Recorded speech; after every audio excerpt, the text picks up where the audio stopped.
Crois-tu alors qu'on a le temps de faire le raffiné, de savoir s'il faut dire oui ou non, de se demander s'il ne faudra pas payer trop cher un jour et si on pourra encore être un homme après?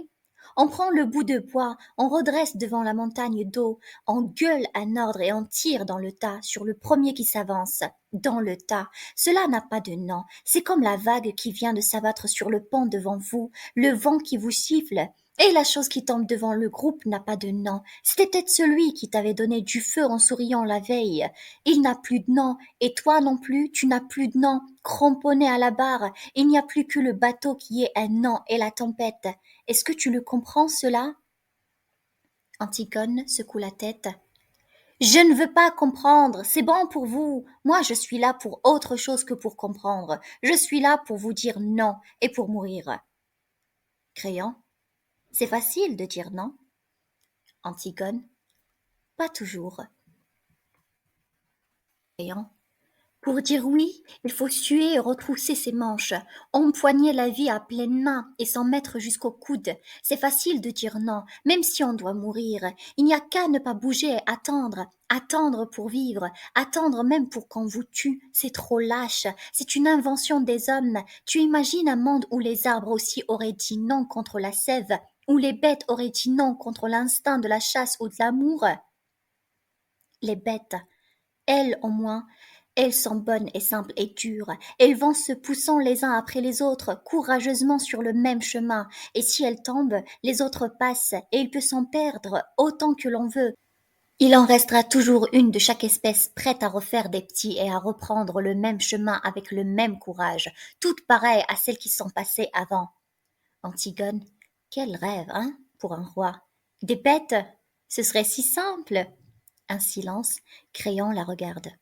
Créon. Tu me méprises, n'est-ce pas? Elle ne répond pas, il continue comme pour lui dire.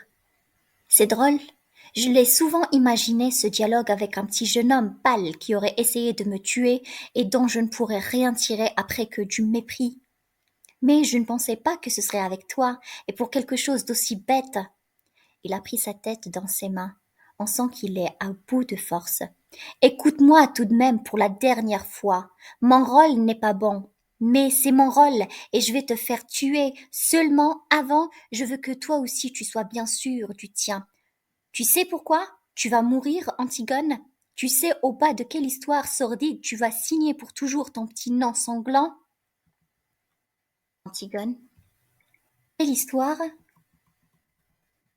Rien. Celle de Théocle et de Polynice. Celle de tes frères. Non, tu crois la savoir, tu ne la sais pas. Personne ne la sait dans Thèbes que moi. Mais il me semble que toi, ce matin, tu as aussi le droit de l'apprendre. Il rêve un temps, la tend dans ses mains, accoudé sur ses genoux, on l'entend murmurer. Ce n'est pas bien beau, tu vas voir. Et il commence sourdement sans regarder Antigone. Que te rappelles-tu de tes frères d'abord? Deux compagnons de jeu qui te méprisaient sans doute, qui te cassaient tes poupées, se chuchotaient éternellement des mystères à l'oreille l'un de l'autre pour te faire enrager?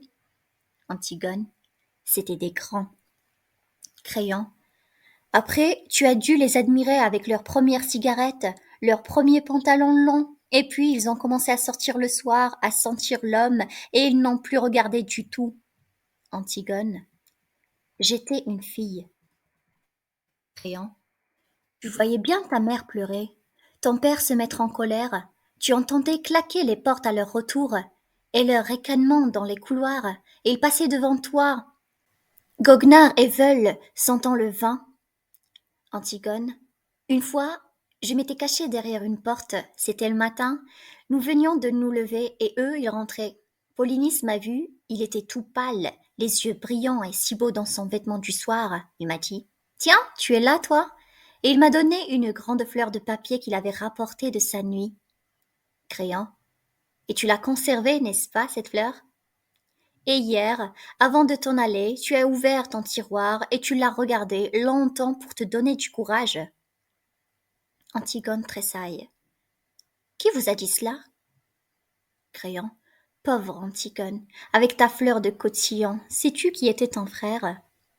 Antigone, je savais que vous me diriez du mal de lui en tout cas.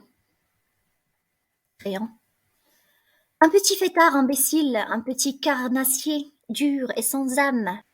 Une petite brute, tout juste bonne à aller plus vite que les autres avec ses voitures, à dépenser plus d'argent dans les bars. Une fois, j'étais là, ton père venait de lui refuser une grosse somme qu'il avait perdue au jeu.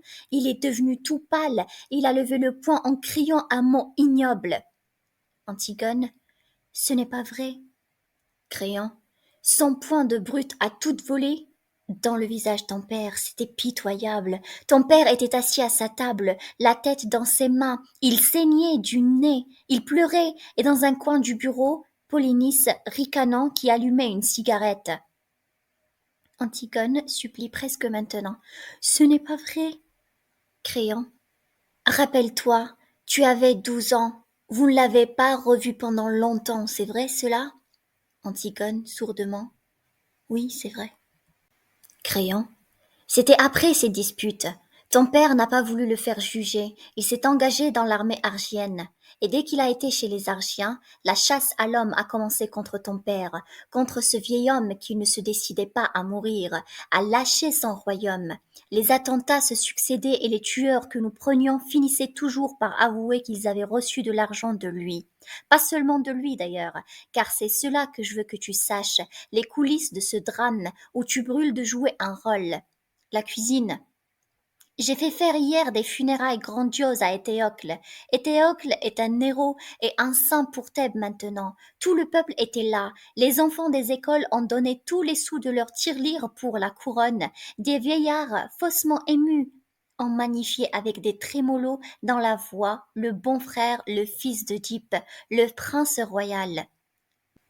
Moi aussi, j'ai fait un discours, et tous les prêtres de Thèbes au grand complet avec la tête de circonstance et les honneurs militaires.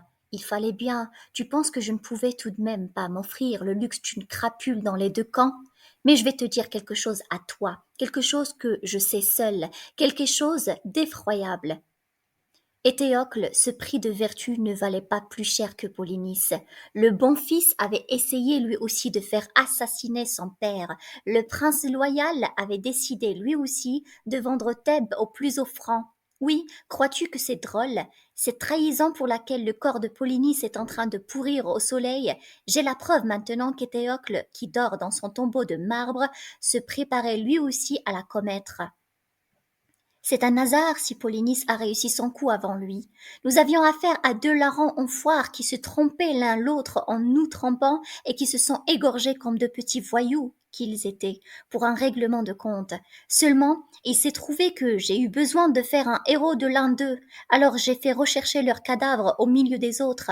On les a retrouvés embrassés pour la première fois de leur vie sans doute. Ils s'étaient embrochés mutuellement et puis la charge de la cavalerie argienne leur avait passé dessus. Ils étaient en bouillie. Antigone, méconnaissable, j'ai fait ramasser un des corps, le moins abîmé des deux pour mes funérailles nationales, et j'ai donné l'ordre de laisser pourrir l'autre où il était. Je ne sais même pas lequel, et je t'assure que cela m'est bien égal. Il y a un long silence. Ils ne bougent pas, sans se regarder, puis Antigone dit doucement. Antigone, pourquoi m'avez-vous raconté cela? Créon se lève, remet sa veste. Créon.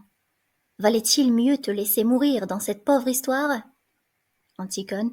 Peut-être. Moi, je croyais. Il y a un silence encore. Créon s'approche d'elle. Créon. Qu'est-ce que tu vas faire maintenant? Antigone se lève comme une somnambule. Je vais remonter dans ma chambre. Créon. Ne reste pas trop seule. Va voir Aimant ce matin. Marie-toi vite. Antigone, dans un souffle. Oui. Créon. Tu as toute ta vie devant toi. Notre discussion était bien oiseuse. Je t'assure, tu as ce trésor, toi encore. Antigone. Oui. Créon.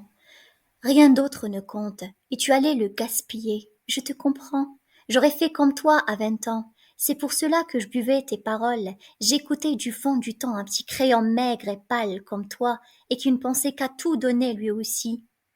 Marie-toi vite, Antigone, sois heureuse. La vie n'est pas ce que tu crois, c'est une eau que les jeunes gens laissent couler, sans le savoir, entre leurs